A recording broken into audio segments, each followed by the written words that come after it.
প্রান্তিক খামারি ভাই ও বোনেরা, বিশেষ করে যারা নতুন উদ্যোক্তা, তাদের প্রতি আমার এই নির্দেশনামূলক ভিডিও একটু হলেও আপনাদের উপকারে আসতে পারে। আপনাদের সাথে আছি আমি সোহাগ সিরাজ।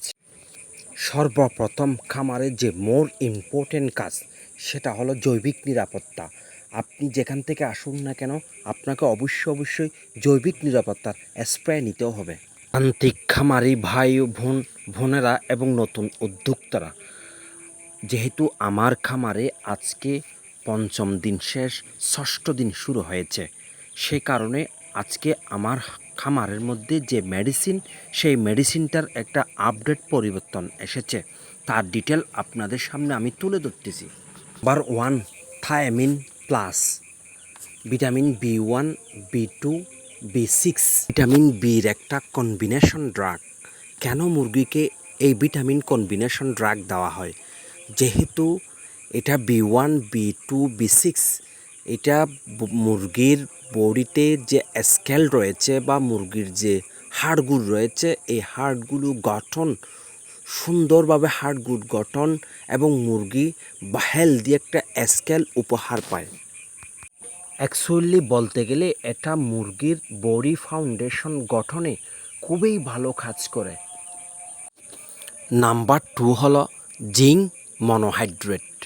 এই জিঙ্ক মনোহাইড্রেট মুরগির শরীরে ইমিউনিটি শক্তি বাড়ায় এবং মুরগির পালক গজাতে বা মুরগির যে লোম সফট রাখে এবং পালক গজাতে মুরগির ইমিউনিটি শক্তি, রোগ প্রতিরোধ ক্ষমতাকে ধরে রাখতে এই জিঙ্ক মনোহাইড্রোক্লোরাইডের বিকল্প কিছু নেই।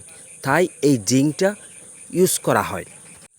ভাই, আপনি যে হোক না কেন, আপনাকে ব্রয়লার মুরগি পালন করতে হলে ফিটের পাশাপাশি মেডিসিনের একটা অত্যন্ত গুরুত্বপূর্ণ রয়েছে। যেহেতু ফিড খেতে হবে, পাশাপাশি ফিডের পাশাপাশি এই মুরগিটাকে আপনাকে অবশ্যই মেডিসিন সাপ্লাইমেন্ট দিতে হবে। তবে অ্যাভেলেবেল মেডিসিন সাপ্লাইমেন্ট না, যেগুলো বেসিক সাপ্লাইমেন্ট আপনার দরকার, সেই বেসিক মেডিসিন সাপ্লাইমেন্ট আপনাকে অবশ্যই মুরগিকে খাওয়াতে হবে। বর্তমানে বাজারের মধ্যে ফিডের একটা হাই রেট অবস্থান করতেছে। যে অবস্থানের মধ্যে যদি আপনি মেডিসিন যদি একটু লুজ দেন, তাহলে আপনার মুরগির কাছে আপনি ধরা খেয়ে যাবেন। আপনার যে মুরগির ওয়াইটটা, পর্যাপ্ত পরিমাণ যে ওয়াইট ফিডকে যে ওয়াইটটা দেওয়া দরকার, সেই ওয়াইট ফিল করবে, তখন আপনার খামারে লসটা চলে আসবে। একটা জিনিস মাথায় রাখতে হবে, মেডিসিন যেমন গুরুত্বপূর্ণ, ঠিক তেমনি ফিডও একটা গুরুত্বপূর্ণ বিষয়। মেডিসিন যদি আপনি ভালোভাবে পে করতে পারেন, তাহলেই ফিডকে মুরগি নির্দিষ্ট সময়ে একটা ওয়াইড লেভেল ক্রস করতে পারবে। ভিডিওটা ভালো লাগলে চ্যানেলটা সাবস্ক্রাইব করে পাশে থাকবেন এবং এরকম মুরগি নিয়ে গবেষণামূলক ভিডিও তৈরি করতে হেল্প করবেন। আল্লাহ হাফেজ।